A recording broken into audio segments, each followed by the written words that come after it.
Vamos a ir a profundizar en el tema que nos convoca hoy día y para eso vamos a conversar con Joana Siliano. Ella es investigadora postdoctoral de la UNAM y además es miembro de la red de politólogas. Muchísimas gracias por acompañarnos en Conexión Global. Hola, muchísimas gracias, Mónica, por la invitación y muchísimas gracias al público. A ver, lo primero que quisiera preguntarte es desde tu perspectiva, porque lo que vamos a conversar aquí, como todo, es desde la perspectiva de cada uno y el análisis que cada uno hace. ¿Qué tan importantes son estas protestas? Y cuando te pregunto qué tan importantes, más que en comparación con otros países, uno compara con la historia de cada país, ¿no? Algunos dicen que son las más relevantes desde 1994. ¿Es así o no? ¿Qué tan relevantes en cuanto a número y en cuanto a lo que significan son? Sí, efectivamente, en cuanto a número, en cuanto a presencia geográfica de las protestas, puede hablarse de un hecho inédito y de las protestas de mayor relevancia, yo diría, en los últimos 60 años en Cuba, desde el triunfo de la revolución en 1959. Uno, por la extensión, por la cantidad de ciudades, poblados que vivieron algún hecho de protesta de distinta magnitud. Está contabilizado en alrededor de 60 ciudades con acciones de protesta a lo largo de toda la isla, desde el oriente, el centro y el occidente, obviamente en la capital, y en volumen de personas también. O sea, los videos que han ido saliendo con las dificultades del tráfico de Internet, de los cortes de Internet, demuestran efectivamente una masividad de estas, en la mayoría de los casos importantes, ¿no? La reunión de cientos de personas en poblados pequeños de zonas periféricas es muy significativa. Entonces yo coincido totalmente en que estamos ante un hecho inédito, a lo mejor poco comparable con protestas masivas que hemos visto en otras partes de nuestro continente, por solo hablar de América Latina, pero para el caso particular de Cuba sí de una relevancia y un significado tremendo. ¿Qué debe decirnos respecto a la importancia de estas protestas el hecho de que se haya reunido el Comité Central del Partido Comunista, el Buró Político, para ser más preciso, y que haya estado Raúl Castro además? Cuando hay otro, ya no es el líder máximo, y cuando está Díaz-Canel, que esté Raúl Castro ahí, ¿qué está tratando de decir el régimen y qué tanto nos habla de la importancia de lo que ha ocurrido? Mira, la primera respuesta o la respuesta inmediata de las autoridades cubanas es una respuesta errática y desde cualquier punto de vista nefasta, que es esa intervención primera sola del presidente actual y primer secretario, recién electo primer secretario del partido en el último congreso el pasado mes de abril, donde básicamente llama al combate, descalifica la legitimidad o descalifica cualquier posible legitimidad o causa endógena a las protestas que están ocurriendo y básicamente llama a defender las calles y a este lema que ha sido también muy socorrido durante los últimos 60 años: las calles de Cuba son de los revolucionarios. Esa es la primera respuesta. La segunda respuesta, justo esta que dices, esa noche se reúne el Buró Político como máxima autoridad. Recordemos que a nivel constitucional el Partido Comunista de Cuba, el único partido legal del país, tiene casi facultades metaconstitucionales, ¿no? Está incluso por encima de la Constitución al ser concebido como fuerza dirigente de la nación. Entonces, en términos de decisiones políticas, es importante la reunión del partido, y la figura de Raúl Castro sigue siendo parte del liderazgo histórico, ¿no? Lo que queda del liderazgo histórico y la generación histórica de la revolución. Entonces creo que también es un mensaje de tratar de buscar esa legitimidad en el liderazgo histórico, replicando quizás el escenario del 94, donde efectivamente parte de la contención de las protestas del 94 vino también por la legitimidad o la presencia que tenían en ese momento el liderazgo de la revolución de Fidel Castro, ¿no? Entonces creo que fue un poco por ahí el mensaje de esta reunión del Buró Político, y de sacarlo esa noche y de decir, pues estamos reunidos para darles respuesta a la población, y pues sí está Raúl, ¿no? Acompañando cualquier decisión que este gobierno ha tomado. Ok. Ahora, preguntarte cuáles son, para hablar un poco más en profundidad, las causas de estas protestas. Claro, uno puede hablar de este colectivo de artistas que es uno de las últimas cosas. Uno puede hablar también, por ejemplo, uno puede hablar de los cortes de energía eléctrica, puede hablar de la pandemia, puede hablar de la represión, pero ¿cuál es, a tu juicio, las causas de estas manifestaciones? ¿Por qué ahora y no en otro momento? ¿Cómo podemos verlo más en profundidad? Mira, hay que partir de la idea de que no todas las protestas fueron iguales. Todas fueron protestas, pero si algo caracteriza este escenario que hemos vivido a partir del domingo 11 de julio, fue que las reivindicaciones de cada uno de los distintos escenarios donde se dieron protestas eran diferentes y tenían, digamos, un acumulado común de luchas, pero destacando siempre esa idea de lo orgánico y lo digamos, horizontal de estas protestas. Hay una multiplicidad de factores que explican un poco por qué pasa ahora y no pasó en otro momento o no ha pasado en otro momento con esta magnitud. Tú has adelantado algunas causas que no podemos olvidar. En primer lugar, hay un recrudecimiento de la situación económica en el país, producto de condiciones exógenas.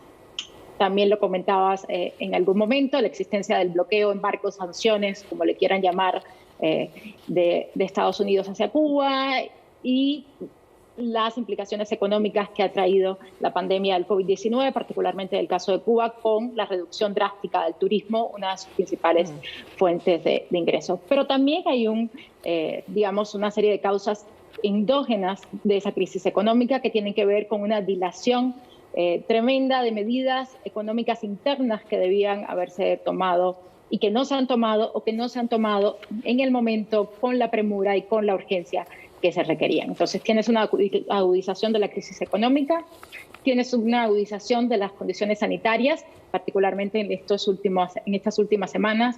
Los epidemiólogos y los estudiosos lo han dicho, Cuba en estos momentos tiene una de las curvas de contagio más peligrosas de la región, en términos de que va creciendo esa famosa curva del COVID, que se suma a una escasez también de medicamentos, explicada por muchas razones, también lo hemos dicho, por ciertas restricciones de acceso a mercados y a productos, insumos necesarios para la fabricación de medicamentos, pero también por la centralización de recursos que se hizo para la fabricación de las vacunas, ¿no? Cuba se embarcó en la fabricación de sus propias vacunas y eso demandó y exigió de toda la industria farmacéutica y de todo, digamos, el presupuesto para las vacunas del Joana, COVID. Quisiera preguntarte respecto de las protestas. Yo me hago cargo de esta afirmación, no tienes por qué hacerte cargo tú, después lo vamos a discutir también con dos panelistas que tenemos, pero respecto de la dictadura y la represión política,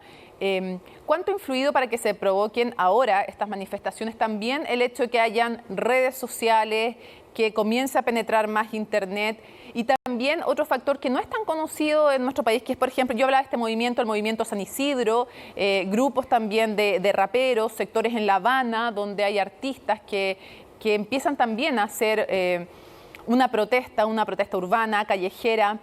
Pero además esto llega hasta los sectores rurales, que es algo llamativo. En cualquier país es llamativo cuando hay protestas también en los sectores rurales y no solo en los centros políticos o en las grandes urbes, ¿no? Esto no era algo en el fondo solo de La Habana o Santiago de Cuba o Santa Clara, no sé.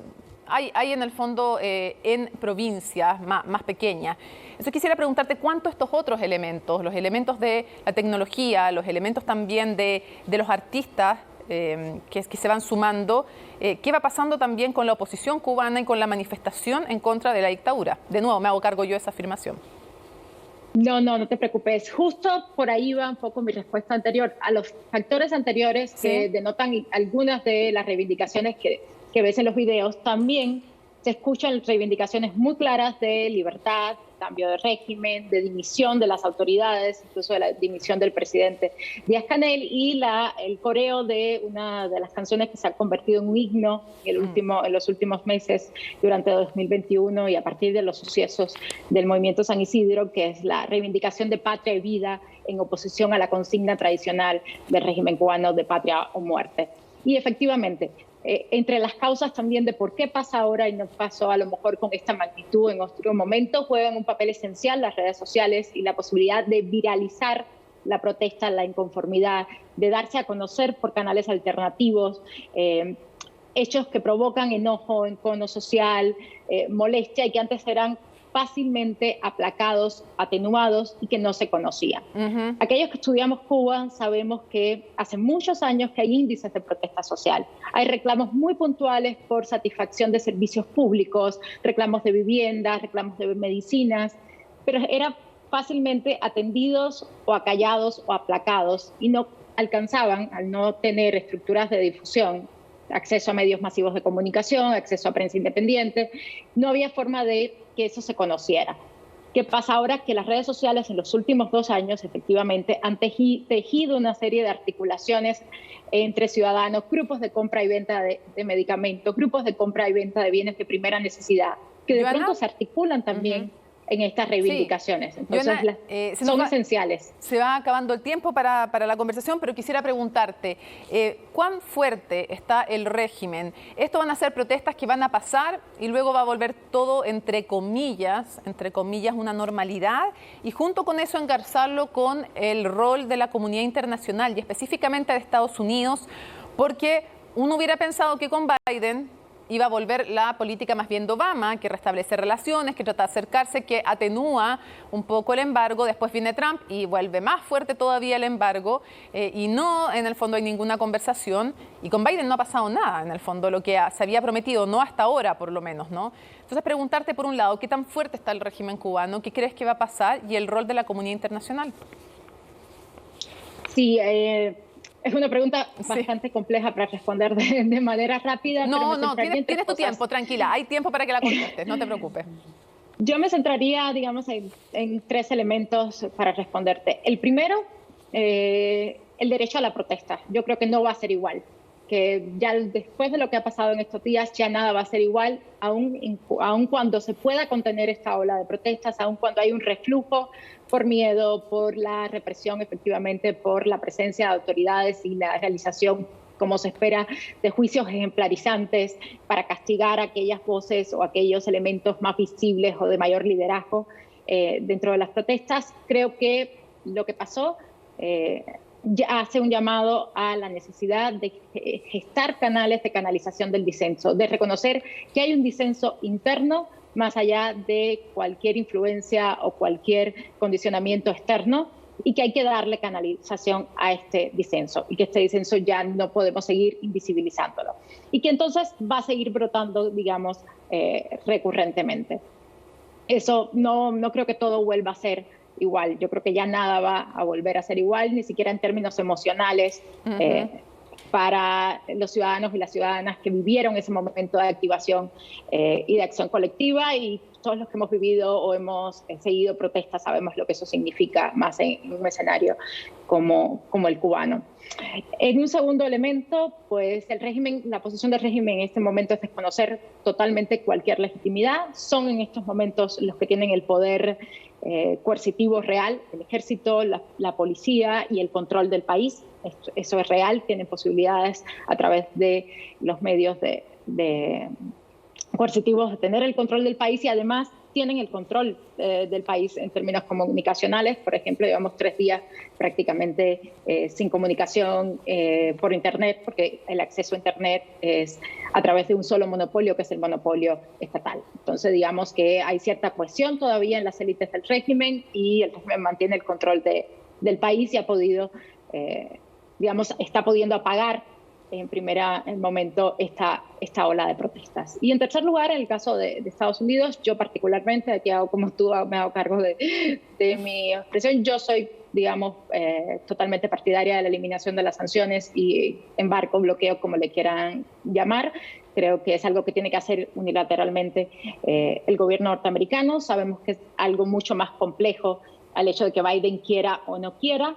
Realmente Biden asume la presidencia de Estados Unidos en un momento también muy complejo internamente, y parece que ha decidido tomarse su tiempo con relación a Cuba. Es un actor que no depende solamente de Cuba, pero que tampoco podemos pensar a Cuba sin pensarlo, uno, por la comunidad cubana, y también se tiende muchas veces a hacer un mimetismo entre la comunidad cubana, el exilio cubano como un todo, y el gobierno norteamericano. Hay ciertas exigencias también desde la comunidad cubana, también muy diversa y muy plural. El exilio cubano, esa comunidad cubana en Miami tradicional, no es la misma comunidad cubana de hace 30 años o de hace 40 años. La misma comunidad cubana está dividida en términos de las sanciones o embargo o bloqueo. O sea, hay quien pide el sostenimiento del embargo, del bloqueo, y hay quien pide el levantamiento total de las sanciones. Entonces, ellos han dicho que están replanteándose toda la política hacia Cuba. Esperemos que sí, en algún momento, más pronto que tarde, pueda irse, digamos, hacia ciertas medidas que por lo menos no incidan tan directamente en la población cubana, ¿no? Las medidas que estén relacionadas. Hay peticiones en estos momentos muy específicas relacionadas con la compraventa de insumos para medicamentos, o sea, ventiladores, ciertos elementos básicas, que son ya de fletes.